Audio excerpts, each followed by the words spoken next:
Bienvenidos al programa de hoy, bienvenidos a Tu Lugar, y hoy tenemos otra historia para contar, otra historia de vida que queremos traer al programa de alguien que estuvo muy involucrado socialmente en la localidad y queremos conocer además de su vida social, involucrado también en el ámbito público, algunas cositas de su vida, y es por eso que le hemos invitado a Guinter Baque. Gracias por venir, por aceptar la entrevista con nosotros. ¿Cómo anda? Bien, bien, bien. Un poco me asombré cuando llegaron a mi casa a invitarme. No pensé que yo podría contar cosas interesantes a la audiencia del Canal 5. Pero bueno, estoy acá y agradezco la invitación. Siempre sale algo interesante. Además, eso estuvo involucrado en muchas instituciones, en la parte municipal también. ¿Nos puede contar, en ese caso, dónde nació, cómo era su familia o cómo es su familia? Bueno, yo nací en el siglo pasado, nací en el año 45, así que pueden sacar la cuenta cuántos años yo tengo, un mes de septiembre justamente, así que estoy cumpliendo una cifra redonda. Ajá. Sí, nací en la colonia en Guatambú, en la casa de mis abuelos, los abuelos de Jorge König y Doris König, en la zona que hoy lo conocemos como barrio Santa Rosa. Ajá. Esa era la chacra de mis abuelos. Y bueno, en mis primeros años de vida estuvieron transcurriendo en esa zona y con mi mamá, mi tío Herberto, tenía los juegos normales de los chicos de aquella época, ¿no es cierto? No éramos de tener, como hoy en día, juguetes y cosas, y era un poco inventar juegos con lo que había, ¿no es cierto? Y entonces, bueno, mis abuelos tenían lo que todo colono tenía en su momento, una plantación de hierba, plantación de tabaco, mandioca, tenían una huerta muy grande, mi abuela, y teníamos también un criadero de cerdos chiquito, ¿no es cierto?, como todo colono tenía, sus chanchitos, y un potrero donde sí, ahí estaban caballos, vacas, terneros, y se ordeñaba todas las mañanas para sacar la leche. Y ese potrero es hoy lo que es la cancha Santa Rosa. Ah, mira. Sí. Bueno, mis juegos estaban siempre relacionados con todo ese entorno que había, natural, y la convivencia con los animales. Y muchas veces pasaba horas enteras jugando solo en ese potrero. En la parte cercana al arroyo había unas nacientes y se había formado una especie de estero cargado con agua, había nacientes, entonces yo ahí jugaba en el agua, haciendo canales, desviando las aguas de las nacientes que iban llevando al arroyo. Ese era un poco mi pasatiempo, ¿no es cierto? Jugábamos, nos encontrábamos antes incluso de la escuela. Yo tenía que llevar día por medio un tarro de leche al que había sido director de la escuela 156, el señor Arredondo, Antonio Arredondo. Ajá. Que hoy en día lleva el nombre de la calle. Claro. Antonio Arredondo.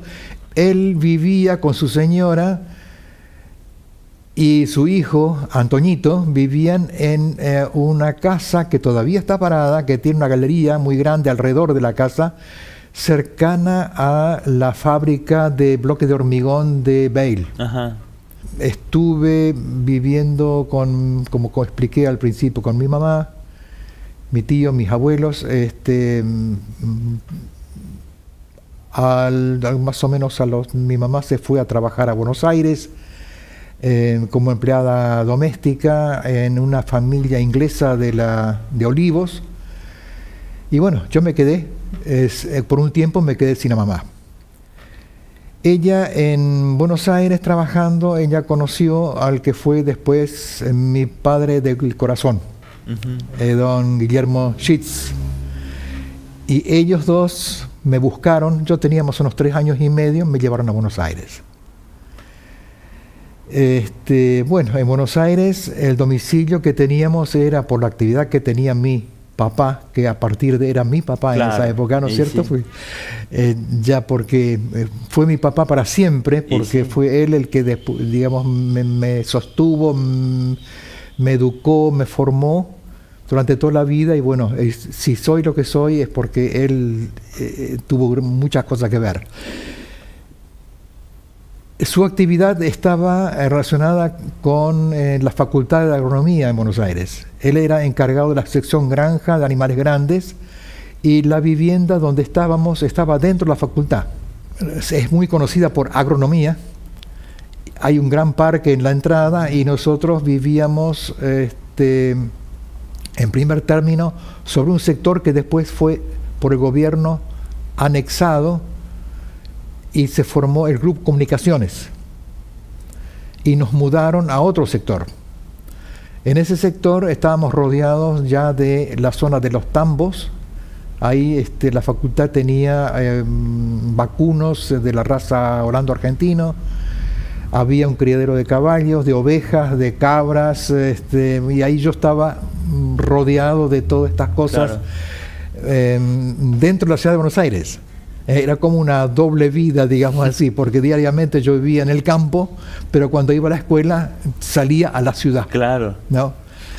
Mi escuela, bueno, antes de ir a hablar de la escuela de Buenos Aires, yo tendría que decir de que mis abuelos quedaron solitos y mi abuela era la que, digamos, yo le transmitía mucho cariño, y ella estaba enferma y quería volver a verme, entonces me mandaron de Buenos Aires, mis padres me mandaron a Monte Carlo de vuelta. Entonces tuve un año viviendo en Guatambú con mis abuelos, y me fui a la escuela 156 al primer grado.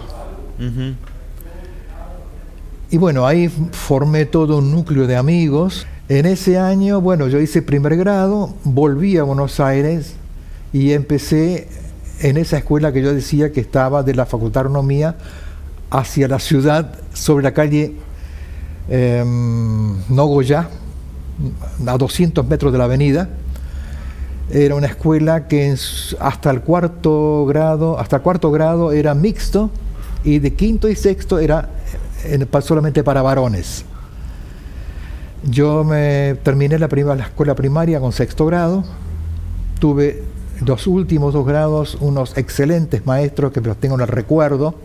Quinto grado, Baltasar Canepa, y en sexto grado, Propato.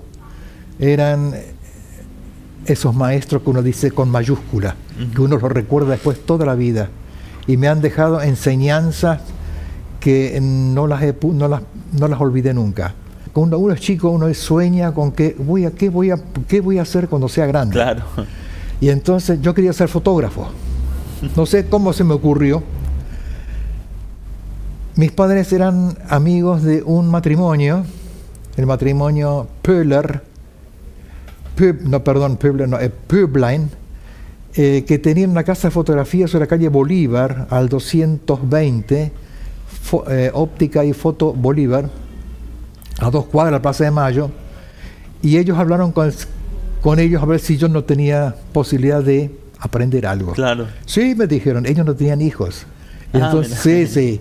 Y bueno, empecé, a la mañana tenía la escuela y a la tarde me iba al centro, a 2 cuadras de la Plaza de Mayo, tenía que tomar o un tranvía 86, o el trolebús, el 306, que me dejaba a unas pocas cuadras.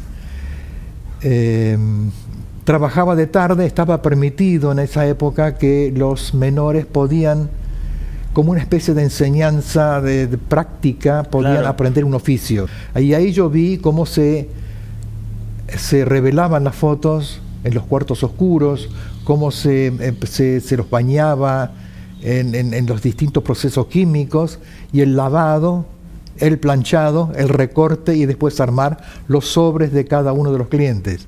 Bueno, esa última etapa me tocó a mí. Eso se hacía en el subsuelo. O sea, arriba estaba el salón comercial y abajo en el subsuelo estaba todo el laboratorio. ¿Tenemos que hacer algunos consejos comerciales? Sí, pero sí, le invito sí, a que se quede. ¿Cómo no? Tenemos estos consejos para poder compartir y enseguida regresamos. ¿Tenés algún evento? ¿Tenés alguna fiesta? ¿Estás organizando algo para festejar? Te recomendamos Odisea Decoraciones. Nuestro compromiso es hacer que tu evento sea inolvidable. Te mostramos en imágenes cómo era antes y cómo dejan sus trabajos. Nos ocupamos de lo que sabemos desde el 2007. Cuéntanos cómo lo soñaste y nos encargamos de que cada detalle de tu evento sea como lo imaginaste. Contactate con Lorena al 3751 57 42 53. Odisea Decoraciones hace que tu evento sea inolvidable. Todo comienza con una A. Con A de aguantadora. Ideal para compartir en todo momento. ¡Qué rico este mate! Yerba mate aguantadora. Nueva imagen. Misma calidad. Nueva generación.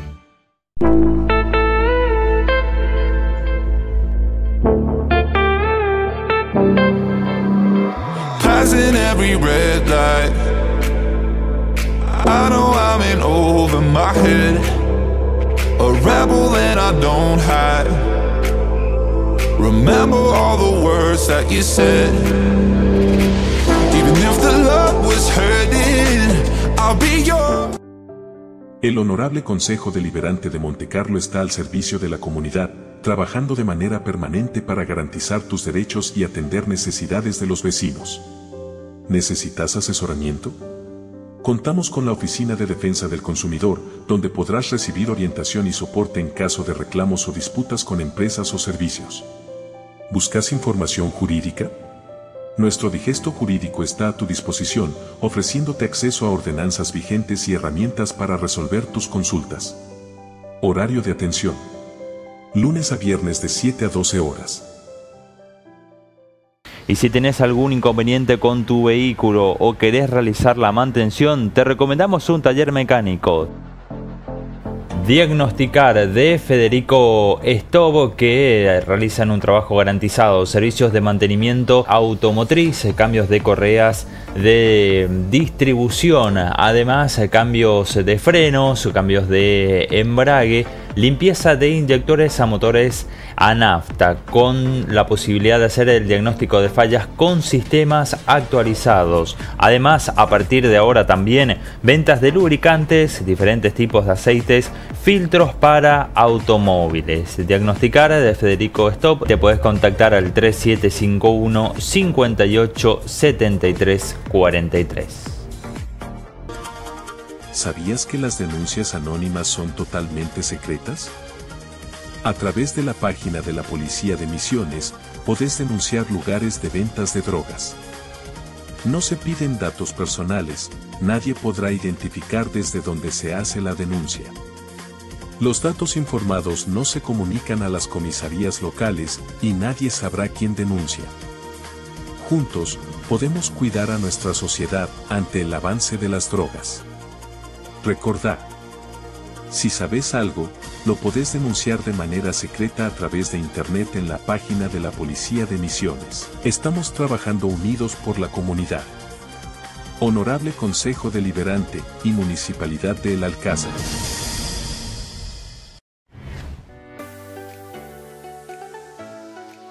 Después de estos consejos seguimos conociendo esta historia.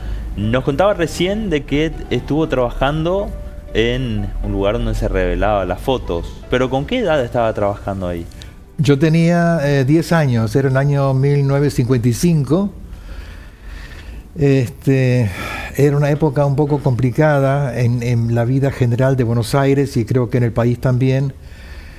Había mucho desorden político, social, económico, ¿no es cierto? Y uno ya vivía todas estas cosas y uno ya un poco asimilaba cosas que estaban sucediendo alrededor de uno, ¿no es cierto? Y uno muchas veces se preguntaba cómo están pasando estas cosas, ¿no? Era la época, en el último gobierno de Perón. Yo me acuerdo que yo venía de mi casa, venía con el tranvía o con el trolebús. El trolebús, la mayoría no lo conoce. Creo que hay en Córdoba y en Mendoza, que son los ómnibuses grandes que tienen unas lanzas que están conectados con una línea eléctrica. Son ómnibuses eléctricos, que ya no, en Buenos Aires no hay más. Y bueno, yo llegué a la casa de fotografía. Mientras yo viajaba en el ómnibus, había gente que hablaba de cosas que estaban pasando. Uno no las entendía muy bien, pero uno escuchaba. Claro. La cuestión que llegué ese día era en el junio del 55. Así que se pueden dar idea, en junio del 55 hubo un levantamiento militar contra Perón, orquestado, no sé si por la Marina y parte del ejército. Era una confusión general.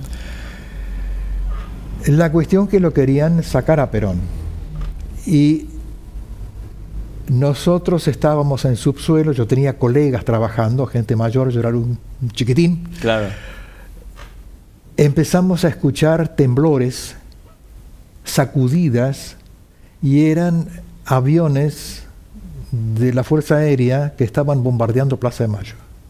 Yo estaba a 2 cuadras. Los dueños bajaron al sótano y dijeron que por favor que nos quedemos abajo, que está pasando cosas muy peligrosas arriba. Y ya nos contaron qué es lo que estaba pasando. Esos ruidos que eran más o menos durante 2 horas más o menos. De las 2 de la tarde, calculo hasta las 4 más o menos, se escuchaban las bombas que caían sobre Plaza de Mayo y los cañonazos que se tiraban. Después uno se entera de estas cosas. Claro. Ministerio de Marina contra el Ministerio de Guerra. Era una cosa terrible. A las 5 de la tarde nos avisan de que podemos salir afuera, que aparentemente todo había terminado. Bueno, yo tenía que ir a mi casa, pues. Claro. Entonces, ¿dónde yo tomaba el vehículo de vuelta? Era sobre la calle Tucumán. Entonces yo tenía que cruzar Plaza de Mayo delante del Cabildo, Bolívar termina en el Cabildo, y del otro lado, a partir de la Diagonal Norte, empieza como San Martín. Y por San Martín yo tenía que caminar unas cuantas cuadras. Claro, yo me encontré con un espectáculo muy desagradable, con 10 años, al llegar a la Plaza de Mayo. He visto ómnibuses que estaban, digamos, tiroteados por ametralladoras, gente colgada afuera, muerta. He visto pozos inmensos, he visto gente tirada en la calle, muerta, y yo tuve que cruzar ahí. O sea, yo crucé entre cadáveres con 10 años para poder llegar al tranvía. A las 5 de la tarde tomé el tranvía a casa y yo no sabía ni en ese momento, yo estaba como trastornado. Claro. Y bueno, y ya después de eso yo no pude trabajar más. Me quedé un poco así, un poco mal. ¿Y sí? Un poco, no digo traumado, pero sí asustado por todo. Sí, eso me quedó, el recuerdo ese me quedó de toda la vida. Uno después leía los diarios, escuchaba la radio, y mis padres también estaban muy asustados, ¿no es cierto? Y mi padre estaba muy asustado porque resulta ser de que nosotros, yo después me entero, cuando sucede este golpe de Estado, en el lugar donde vivíamos estaban trabajando para armar el Club Comunicaciones, y ese sector estaba lleno de obreros. Cuando llegó el momento, me cuenta mi padre, que cuando llega el momento de que se produjo este levantamiento, este bombardeo de Plaza de Mayo, llegaron los dirigentes de la Central Obrera y buscaban a los obreros de donde estaban trabajando, los cargaban sobre camiones y los llevaban a Plaza de Mayo. A mi papá lo querían llevar junto. Y mi papá dice, yo no tengo nada que ver, yo soy alemán, yo no estoy en esto, ¿no es cierto? Y había un capataz, un italiano, o sea, es una vivencia que yo la cuento un poco así. Claro. Había un capataz que era un italiano, casi no hablaba el castellano. Lo querían llevar junto también. Mi papá agarró y lo escondió en el sótano en casa. Y cuando terminó todo, el italiano, el pobrecito, pudo salir e irse a su casa, ¿no es cierto? Hoy en día uno cuenta algunas cosas y son risueñas, pero en ese momento había un terror, ¿no es cierto?, por lo que había pasado. Y bueno, de ahí en más, la vida política y social estaba muy inquieta. En todos lados había manifestaciones en pro y en contra del gobierno, ¿no es cierto? Y uno vivía todas estas cosas. Al final, después, en el mes de septiembre del 55, hubo un levantamiento que venía de Córdoba, que donde Perón después se va al Paraguay y viene a la Junta Militar y gobernó la Junta Militar. Y bueno, eso fue un poco una experiencia muy fea para el momento, de lo que a uno le queda un recuerdo no muy agradable. Terminé mi escuela primaria con 6º grado y tenía que hacer una secundaria porque uno quería seguir estudiando. Claro. Hice examen de ingreso en el Otto Krause, que es la escuela técnica número 1 en Buenos Aires. El examen de ingreso no lo aprobé, no llegué al puntaje suficiente. Me presenté de vuelta a otro examen. En ese examen llegué a un puntaje en la cual no podía entrar al Otto Krause, que era una escuela muy rigurosa, ¿no es cierto? Es muy de mucha selección de alumnos en su momento, no sé cómo será ahora. Y tenía la posibilidad de hacer la secundaria técnica en la Ingeniero Huergo, que era la número 2, que quedaba en Barracas. Entonces sacamos la cuenta que de la agronomía, donde yo vivía, hasta ir a Barracas y concurrir a la escuela a la mañana temprano a las 7 y salir a la tarde a las 5, más sumado a 2 horas y media de viaje a la mañana, más 2 horas y media de viaje a la tarde, yo iba a estar todo el día afuera con 13 años. Entonces mi padre dijo, no, vamos a buscar otra cosa, y me inscribieron en una escuela secundaria sobre la avenida Rivadavia. Ahí tenía que sí, también tomar un colectivo, ¿no es cierto?, pero era un poco más cercano. Se hizo un primer trimestre. Mi papá en ese interín se había jubilado. Él era empleado del Estado, teníamos que salir de donde estábamos viviendo. Y lógicamente, ¿dónde vamos a ir a vivir? Venimos a Monte Carlo. Claro. Mi mamá tenía una chacra, que acá en el centro, que está acá a unas pocas cuadras, donde la altura, digamos, entre lo que hoy es calle Dr. Walter y calle Culmey, desde la avenida hacia el arroyo Bonito. Esa era la chacra de mi mamá. Y bueno, entonces ese primer trimestre lo hice ahí en esa escuela. Lo que me queda de recuerdo es de que teníamos una materia que se llamaba taquigrafía. La taquigrafía es una materia que no se usa más. Hay que entender que en aquella época no hubo grabador, no hubo celular, no hubo prácticamente muy poco teléfono, incluso todo. La taquigrafía es un idioma escrito, un idioma rápido. Lo usaban mayormente los periodistas o aquellas personas que tomaban clases teóricas y tomaban nota. Es un vocabulario escrito a base de raya, puntos, curvas, ¿no es cierto? Y cada raya, ya prácticamente depende de cómo estaba ubicada, ya significaba una palabra. La taquigrafía, yo la odiaba porque no entendía nada. Y la otra materia que teníamos era latín y el francés. Del latín no me acuerdo nada, del francés sí me acuerdo 2 o 3 palabras. La chacra había estado a cuidado de mi tío Herberto Koenig. Él cuidaba esa chacra y entonces, bueno, nosotros nos hicimos cargo de todo eso. Me tocó en parte, yo ya tenía 13, 14 años y me tocaba en parte también ayudar en ese. Teníamos yerba, teníamos cítrico, teníamos té y había un sector donde se planteaba mandioca, maíz y huerta y teníamos un tramo de la chacra que era lo que estaba cerca bonito, potrero.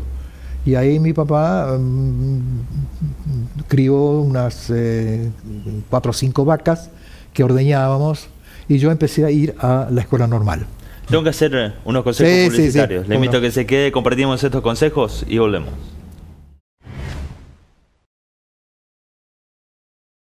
¿Sentís la necesidad de renovar tu sonrisa? Podés consultar con el odontólogo Nicolás Strider al 3751 25 57 20. No esperes a que sea tarde. Recordá realizar tu control dental preventivo con el odontólogo Nicolás Strider. Atiende en la Avenida Libertador al 3200 y podés solicitar turnos al WhatsApp 3751 25 57 20.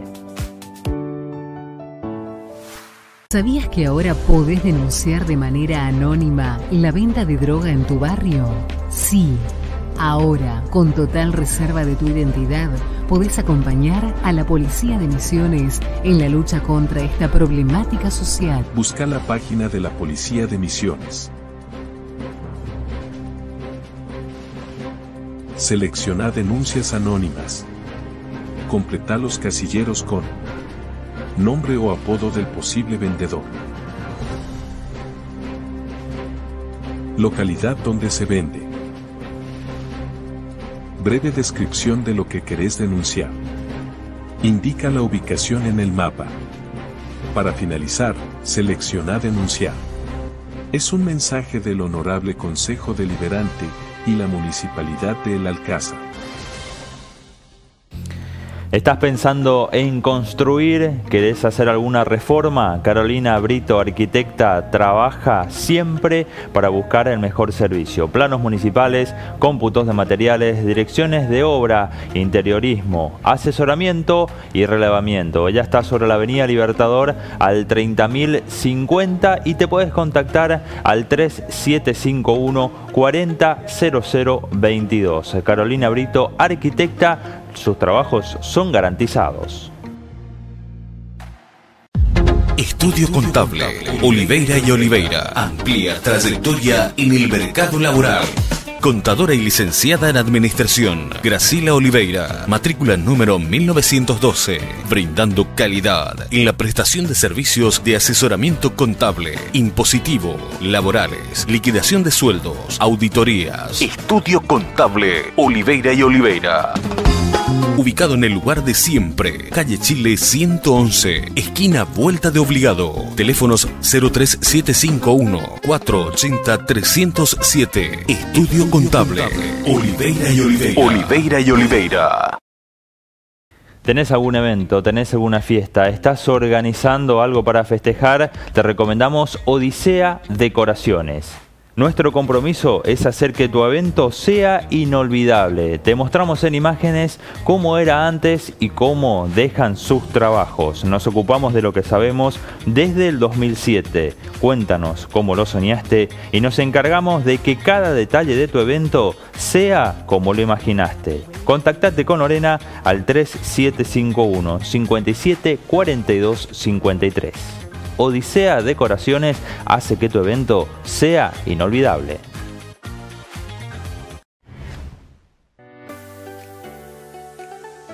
Continuamos conociendo esta historia en el programa de hoy.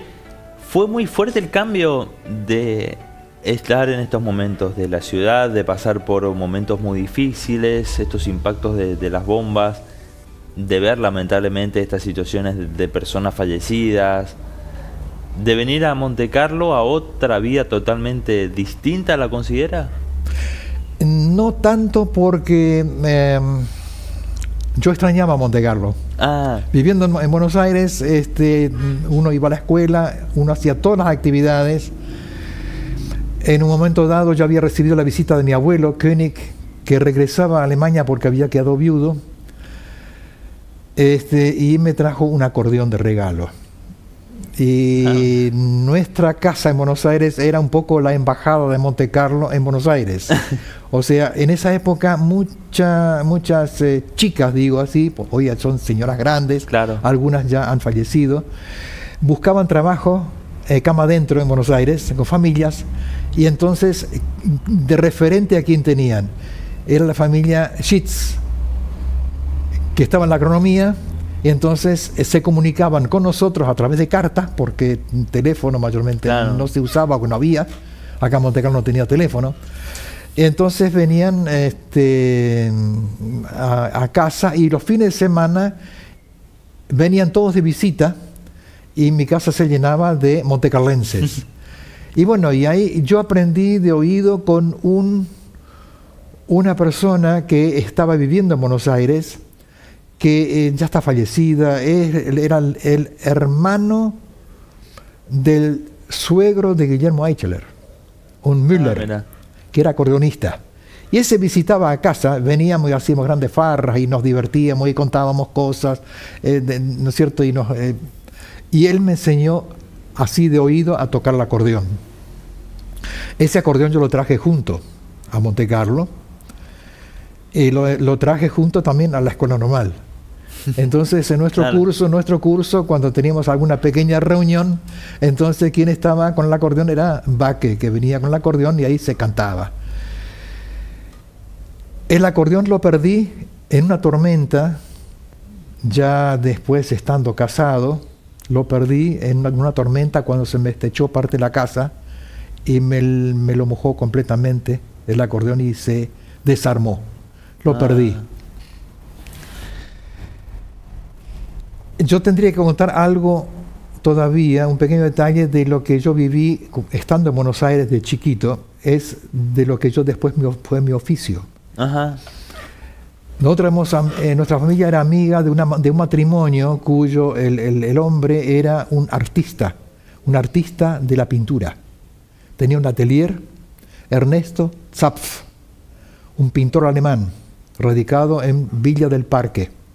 Lo íbamos a visitar cada rato y yo tenía condiciones para el dibujo desde muy chico. Yo dibujaba por todos lados, dibujaba en la tierra, dibujaba en el piso, con tiza, yo dibujaba. Y entonces este hombre, mientras tomaban el café y comían un pedazo de torta, Ernesto Zapf, que era ya una persona muy mayor, me decía, ¿sabes qué? Vení. Y me llevaba a su atelier. Ajá. Y ahí él fue el que me enseñó a usar el lápiz, el pincel, me enseñó cómo se hacía cómo se dibujaba la perspectiva. Yo tenía 8 o 9 años. Claro. Me enseñó la perspectiva, los sombreados, y fui asimilando todas estas cosas, y eso también me quedó. Y hoy en día yo después, ya estando en Monte Carlo, yo dibujaba mucho. Incluso cuando estaba en los cursos de primer año hasta el quinto, compartíamos dibujos en la clase de dibujo y lo teníamos de profesor de dibujo al profesor Benesch, y él se asombraba de cómo yo dibujaba y dibujaba también para los compañeros. Claro. Entonces él me ponía un 9 o un 8 y a los compañeros le ponía un 10. La época de la escuela normal fue una época muy linda.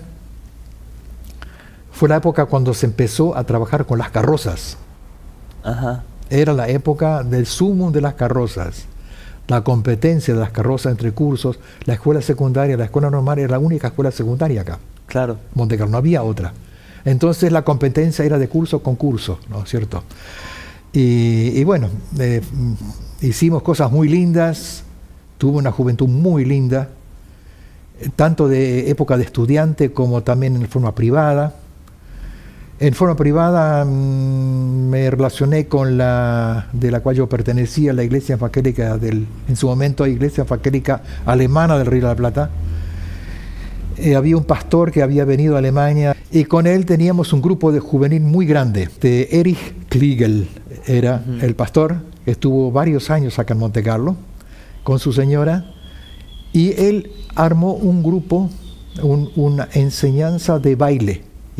Armó un grupo de baile para enseñar baile, y él nos enseñaba a bailar y al comportamiento social. Ah, mira. Sí. Y bueno, ahí aprendimos, éramos un grupo bastante grande de jóvenes acá de Monte Carlo, incluso participaba gente muchachada de la colonia, se formaban parejas de baile, éramos más o menos en total, habríamos sido 25 parejas de baile más o menos, nos reuníamos los martes, a él nos enseñaba, hacíamos los pasos del vals, del foxtrot, del blues, de todos esos bailes de salón, el blues, el baile, el vals inglés, el calipso, algunos bailes latinoamericanos que por ahí no me acuerdo más tanto, que creo que se llama la rumba.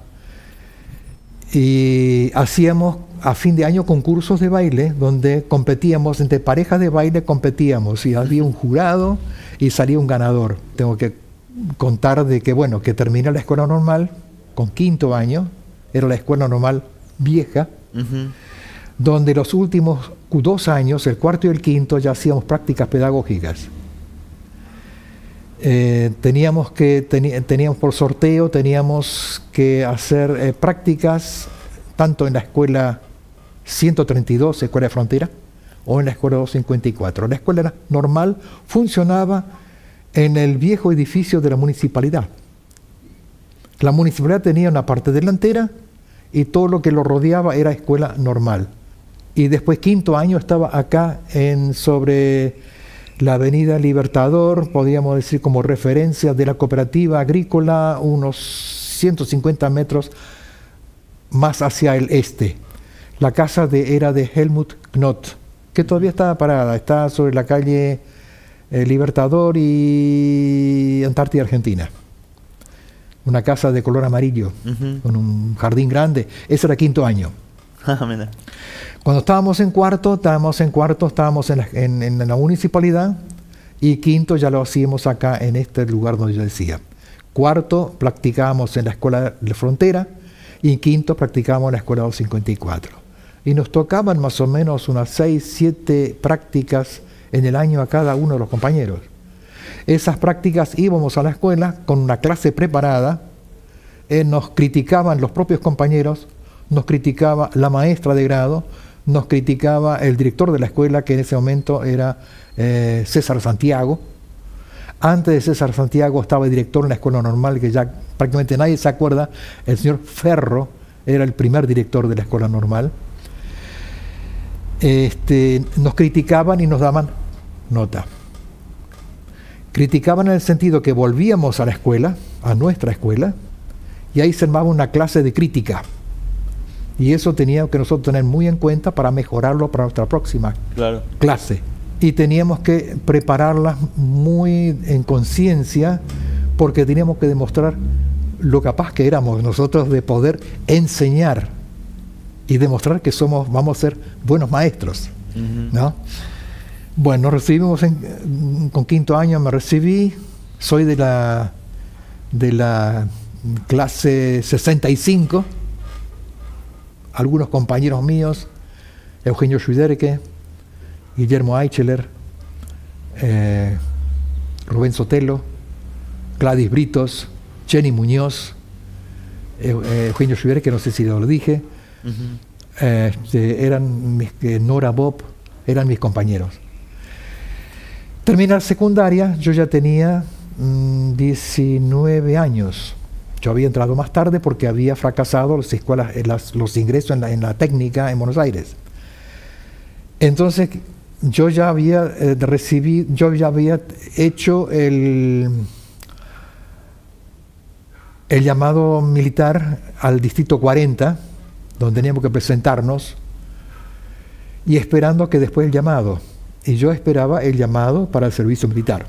Entonces un año estuve acá dando vuelta acá en Monte Carlo, pero no estuve dando vuelta de balde, sino que mientras yo estaba en la escuela normal, yo tuve un profesor, el profesor Merker, que vio mis cualidades del dibujo, porque él me miraba siempre la forma en que yo armaba los escritos y los dibujos que yo acompañaba, y me dice, Merker era muy confianzudo, así me dice, che, Vázquez, me dice, vos no tenés ganas de trabajar conmigo. Merker tenía un estudio de arquitectura.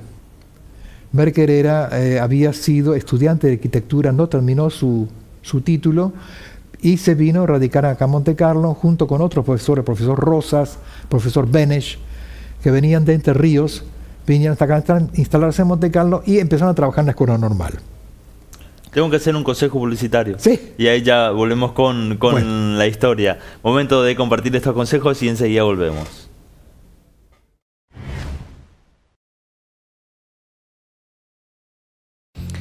¿Estás pensando en construir? ¿Querés hacer alguna reforma? Carolina Brito, arquitecta, trabaja siempre para buscar el mejor servicio. Planos municipales, cómputos de materiales, direcciones de obra, interiorismo, asesoramiento y relevamiento. Ella está sobre la Avenida Libertador al 30.050 y te puedes contactar al 3751 400022. Carolina Brito, arquitecta. Sus trabajos son garantizados.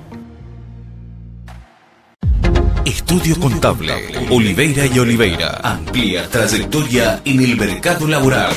Contadora y licenciada en Administración, Gracila Oliveira, matrícula número 1912, brindando calidad en la prestación de servicios de asesoramiento contable, impositivo, laborales, liquidación de sueldos, auditorías. Estudio Contable, Oliveira y Oliveira. Ubicado en el lugar de siempre, calle Chile 111, esquina Vuelta de Obligado. Teléfonos 03751 480 307. Estudio Contable, Oliveira y Oliveira. Oliveira y Oliveira. ¿Sentís la necesidad de renovar tu sonrisa? Podés consultar con el odontólogo Nicolás Strider al 3751 25 57 20. No esperes a que sea tarde. Recordá realizar tu control dental preventivo con el odontólogo Nicolás Strider. Atiende en la Avenida Libertador al 3200 y podés solicitar turnos al WhatsApp 3751 25 57 20. El Honorable Consejo Deliberante de Montecarlo está al servicio de la comunidad, trabajando de manera permanente para garantizar tus derechos y atender necesidades de los vecinos. ¿Necesitas asesoramiento? Contamos con la Oficina de Defensa del Consumidor, donde podrás recibir orientación y soporte en caso de reclamos o disputas con empresas o servicios. ¿Buscas información jurídica? Nuestro digesto jurídico está a tu disposición, ofreciéndote acceso a ordenanzas vigentes y herramientas para resolver tus consultas. Horario de atención. Lunes a viernes de 7 a 12 horas. Y si tenés algún inconveniente con tu vehículo o querés realizar la mantención, te recomendamos un taller mecánico. Diagnosticar de Federico Stobo, que realizan un trabajo garantizado, servicios de mantenimiento automotriz, cambios de correas de distribución, además cambios de frenos, cambios de embrague, limpieza de inyectores a motores a nafta, con la posibilidad de hacer el diagnóstico de fallas con sistemas actualizados. Además, a partir de ahora también ventas de lubricantes, diferentes tipos de aceites, filtros para automóviles. Diagnosticar de Federico Stop, te puedes contactar al 3751 58 73 43. Todo comienza con una A. Como cuando llegás a lo de un amigo y le decís, ¿nos preparamos unos mates? Con A de amistad. Con A de aguantadora. ¡Ah! ¡Qué rico este mate! Yerba mate aguantadora. Nueva imagen, misma calidad, nueva generación. Sin duda que este programa no nos va a alcanzar para contar la historia de vida, pero ¿cómo fue que se fue involucrando? Nos contaba recién de que estuvo haciendo estas experiencias de los dibujos en arquitectura. Sí, bueno, yo empecé a trabajar con Merker como un dibujante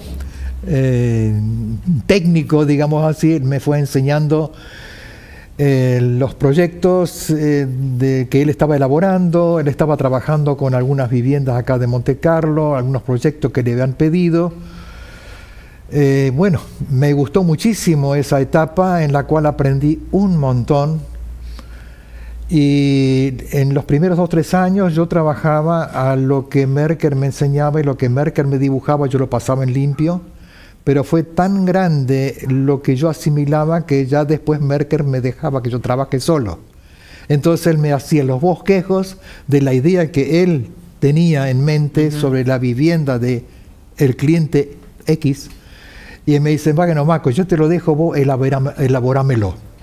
Entonces, bueno, yo trabajaba, y él después me hacía las correcciones y todo, y yo después hacía los planos.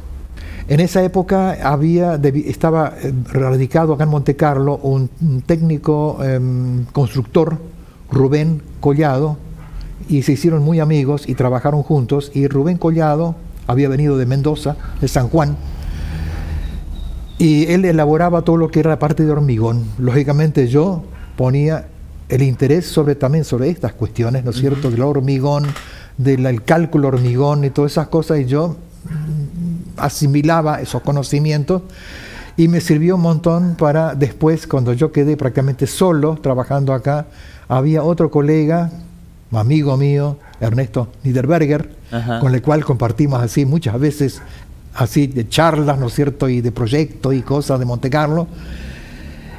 Y este señor Collado, cuando Merkel ya no estuvo aquí en Monte Carlo por un tiempo, fue el que me firmaba los planos. Tengo un montón de obras acá en Monte Carlo y en lugares en la provincia que los trabajé yo, lógicamente, con firma de profesional. Yo no tenía título, yo simplemente era un idóneo. Claro. El Centro Magisterio, el Club de Gimnasia Guatambú es un proyecto mío. Yo después empecé a trabajar en una empresa constructora en El Dorado, la empresa Bozo. Trabajé 15 años en esa empresa. Cuando la empresa se cerró con la crisis de Alfonsín, me dio su certificado de trabajo y me puso que yo era dibujante proyectista de obra. Lo puso él un poco por su cuenta, pues yo trabajaba en el estudio de él y yo trabajaba prácticamente por mi cuenta. Yo elaboraba los proyectos, los planos y todo. Estuve participando en lo que es en El Dorado el edificio Gualeguay, que está en el kilómetro 9, el edificio Engwald, puedo nombrar el Ruta 17, el supermercado Ruta 17. El proyecto mío es la Iglesia Católica de Colonia Victoria. Con el padre Marx recorrí la provincia recorriendo las escuelas técnicas, las EFA. La iglesia del Río de la Plata de El Alcázar fue un proyecto entre Merkel y mío, que tiene una característica un poco especial. Tiene una torre triangular, tiene unos problemas estructurales en este momento porque como es de madera parece que entraron los bichos, comieron la tirantería y parece que hay un problema con el techo, me dijeron. Mi proyecto también fue la Iglesia Nueva Apostólica de Garuapé. O sea, trabajé un poco por todos lados. Y así, y acá en Monte Carlo tengo más o menos en obras hechas, no tomé numeración de lo que hice, pero estimo más o menos unos 500 trabajos. La empresa Bozo, con la crisis de Alfonsín, cerró, me quedé sin trabajo. Empecé a trabajar con Rodolfo Oberauer, maestro mayor de obra del Dorado. Trabajé 5 años. Como la crisis seguía, Oberauer también no pudo sostener más y me quedé sin trabajo. En ese momento recibí un ofrecimiento en Buenos Aires para dirigir un hogar de niños. Y bueno, tomé la determinación con mi familia, nos mudamos de acá de Monte Carlo, yo ya estaba casado. Claro. Yo me casé en el 74, mi hija mayor nació en el 76, mi segunda hija nació en el 78 y mi varón nació en el 81. Nos fuimos a Buenos Aires y nos instalamos en el hogar de niños María Luisa de Villa Ballester. Ahí trabajé como director durante 15 años full time. Entre 70 y 80 chicos de entre 2 años y medio hasta los jóvenes de 18, 19 y 20. Repartidos en 7 escuelas distintas. Esos chicos eran mayormente, en gran porcentaje, chicos pupilos, casos sociales, que muchas veces me tocó a mí buscarlos, sacarlos de la vida que llevaban a veces en una miseria tremenda en algún barrio de emergencia. Me conocí los barrios de emergencia de la 9 de julio, Villa Ballester, me conocí la Villa La Rana de Villa Ballester, me conocí la Villa de José Lon Suárez, la Villa de Boulogne. Entré a las villas a sacar mamás por los chicos para poderlos sostener en el hogar. Los chicos vivían en el hogar durante varios años. Había chicos que entraron con 2 años y medio, 3, y salieron con un 5º año hecho en secundaria. Hoy tengo todavía contacto con algunos de ellos, ya son grandes todos, claro, ¿no es cierto? Tengo una nena, digo yo, pero ahora es una señora que se recibió de arquitecto en la UBA, que es oriunda del Alcázar. Y bueno, acá de Monte Carlo también tuve chicos, y mayormente de Entre Ríos y del Gran Buenos Aires. La mayoría era del Gran Buenos Aires. Y bueno, esa época fue una época también muy activa. Los chicos no es que solamente se los daba de comer y dormir y mandarlos a la escuela, sino que era tenerlos con actividad. Teníamos taller de oficios, teníamos coro. Yo en esa época ya había empezado a tocar la guitarra. Ajá. Sí, porque el acordeón se me había ido, Claro. entonces toqué la guitarra, empecé a aprender la guitarra y teníamos coro en el mismo hogar con los chicos. Hacíamos una vez al año un festival muy grande para recaudar fondos. Ese viaje, esa mudanza la hicimos en el año 1989 y volvimos cuando cumplí 30 años de servicio en total, digamos, como para Sí. jubilarme, y la edad para jubilarme en el año 2004. En esos 15 años, mi vida social era, en forma particular, era participar del coro de la Sociedad Alemana de Villa Ballester. Ahí también ensayamos, viajamos para hacer conciertos, fuimos a Córdoba, fuimos a Santa Fe, fuimos a Pinamar, fuimos a Mar del Plata, fuimos a un montón de lugares. E incluso en Buenos Aires mismo tuvimos conciertos. Los conciertos eran muy importantes. Se hacían conciertos corales conjuntamente con el coro juvenil del Instituto Ballester. Había un director que era muy activo y pudimos ensayar la misa criolla en una época que todavía vivía Ariel Ramírez, el autor de la misa criolla. Hicimos un concierto en el Teatro de San Martín, del municipio del Partido de San Martín. Ahí estuvo Ariel Ramírez tocando el piano para la misa criolla. Fue una cosa muy emocionante para uno, que uno amaba la música, ¿no es cierto? Amaba el arte en general.